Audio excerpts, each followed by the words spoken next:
Hey, Assalamu alaikum. Today we'll be going over 4.1. This is video number 3, which we'll be discussing about computer ports, right?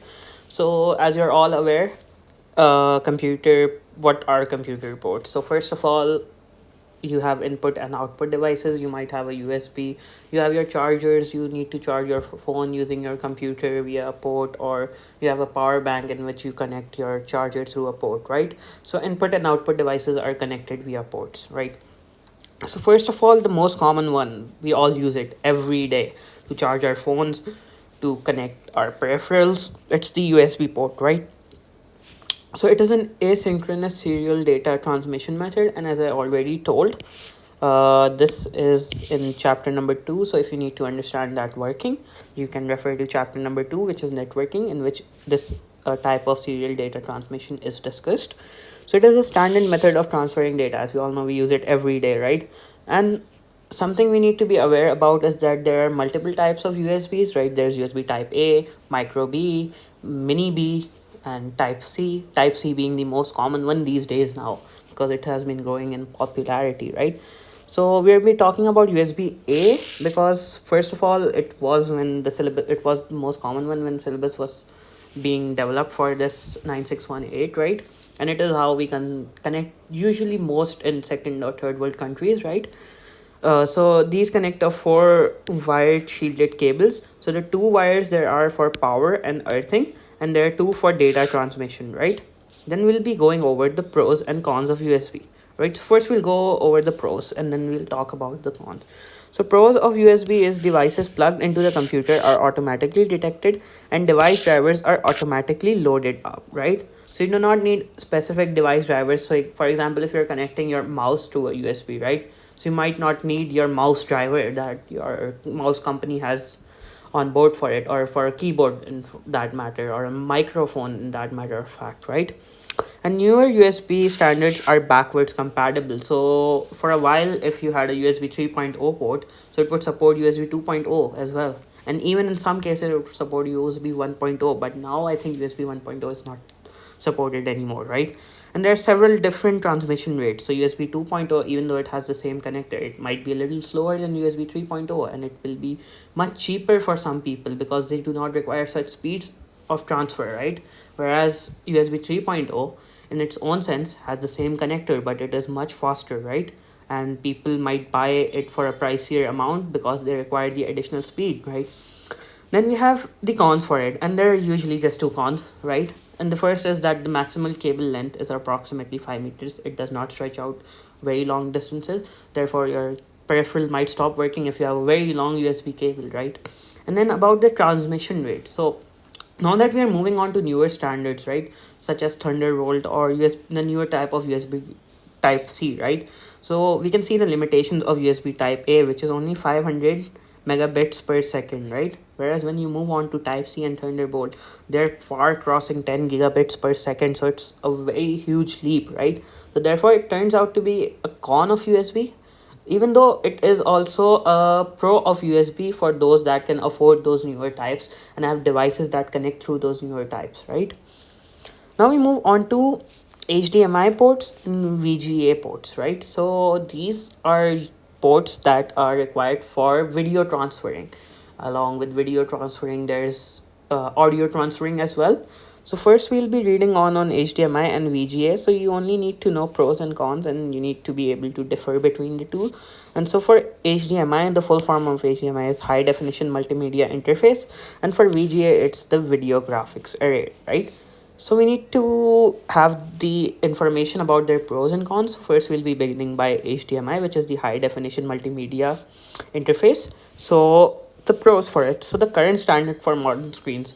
So even though in our generation, the newer generation may be aware about display ports, but for a lot of things, we are using HDMI to connect our game consoles, to connect our computers, to have an external monitor display, even to project your iPad screen onto a monitor as well. You might use the HDMI connector even more so than the display port, right? So HDMI is like the current standard for video displaying, like USB is, right? So it is the current standard.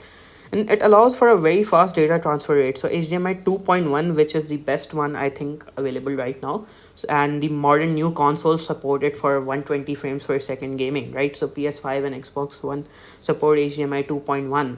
So you can just see that the newest technology is supporting HDMI still, right? And it has an improved security, so it does not allow you to split the cable and have two different connections, right? And it also supports modern digital systems, like I just told, the newer game consoles supporting it, the newer graphic cards supporting it, right? And the cons for this are that it is not a very robust connection, so if you can break it if you are not careful while installing it, right? It's not that bad, it's just a con for it, right? And it also has a limited cable length to retain signal strength. So just like USB, if you have a very long HDMI cable, so your signal might get distorted, right? And then there are multiple connection standards, like I just told, HDMI 2.0, 2.1, even back then it was 1.0 in the last decade, right? So you're moving onwards without letting go of the standard itself, right? Like you're not just bringing over a new standard, you're continuously improving upon HDMI, right? So there are multiple connection standards. So this can turn out to be a pro and a con, both in the sense that, for example, people are not aware about 2.0 and 2.1. There's a big difference between the two, right? So people might get a PS5 and then use a 2.0 HDMI cable, which may not give them the resultant output, which may not give them those 120 frames per second for the TV they bought and the console they bought. So it turns out to be a con in the sense that people are not aware, right? Now we move on to VGA.